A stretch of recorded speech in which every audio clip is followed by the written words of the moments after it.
Hi, my name is Larry Jordan and welcome to another SonicFire Pro 5 tutorial. In this video, I want to show you how to use hits, and I want to show you how to use a portion of an instrument track as a sound effect. Now, we use sound effects to accentuate something that's happening on the screen.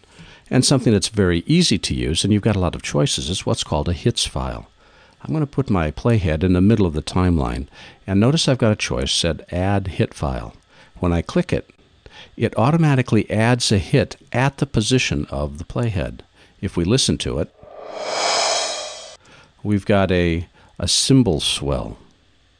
Well, maybe you don't want a cymbal swell. Maybe you want something different. So with that clip selected, you can go up to cymbal swells or heavy hits, highlights, impacts, whooshes. You've got a lot to choose from. One that I like is in heavy hits, and it's called a swell hit heavy.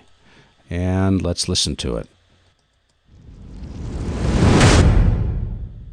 Yep, sounds like the filing cabinet just rolled over your foot. The ability to add hits at the position of the playhead is as easy as put your playhead where you want the sound effect, click the Add Hit file, and then go to the Properties menu and select the effect that you want. Something that's equally powerful but not as intuitive is the ability to use an instrument as a sound effect. Let's just delete this hit file here. Hit the return key to bring our playhead back to the beginning of the track. And let's open up Express Track. I was exploring the library recently and found an album called Theatrical Impacts, and on it was a track called Legend Rising. Take a listen.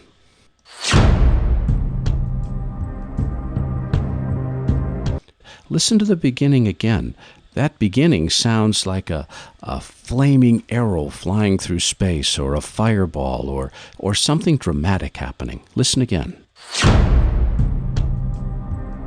Well, I'd like to use that effect, but I don't want all the other music and the drums that are there. To do that, click the Insert button, and that automatically builds the clip to the timeline. If we select the timeline and type Shift-Z, we can see all of our clips. And I'm going to make this bigger so I can see more what we have to work with. There's two kinds of music inside SmartSound, single layer and multi-layer. This is a multi-layer track, which means all the instruments are available to us. To be able to see what the instruments are, twirl down this arrow all the way over here, and these are all the different instrument tracks that create the music that we were just listening to. And notice way over here, the effects track, there's that flaming who's it as it's flying through the air. I'm going to just solo that track, press the return key to go back to the beginning, and hit the space bar. Cool, that's my effect. Well, how can I get that effect built into my timeline without all the rest of the music there? Well, it's easy, but it's not obvious. I'm going to delete this clip, highlight it, hit the delete key, move my playhead back to the beginning. Another window inside Scoring Edition is called the Bin and Spotting window. The way that SmartSound works is it takes a piece of music and it slices and dices and chops it all up into itty-bitty little blocks, and then it then stitches those blocks together to form the music that we want to listen to. And these are all the different blocks of music from this one track. Well, the very first block is called Breathe. If I simply Control-click on it and say Insert into the timeline, it adds the clip at the position of the playhead, but all the tracks associated with that clip come with it. That's not what I want. I'm going to highlight the clip, hit the Delete key, hit the Return key to get my playhead back to the beginning.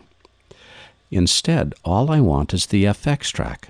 So I grab the Breathe clip and I drag it, but I drag it to the FX track, and when I let go, it's just added that one whoosh. Well, the whoosh actually takes two blocks to play out, Breathe and Breathe 1.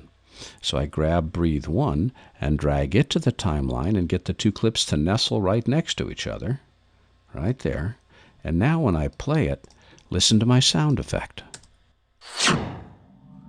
This means that any instrument from any block could be added to our timeline as its own effect. A drum hit, a cymbal clash, a downbeat on a bass guitar, or a whoosh as it flames through the sky. This gives us a lot of capability to use instruments for our sound effects to reinforce what's happening on the screen. My name is Larry Jordan, and thanks for watching.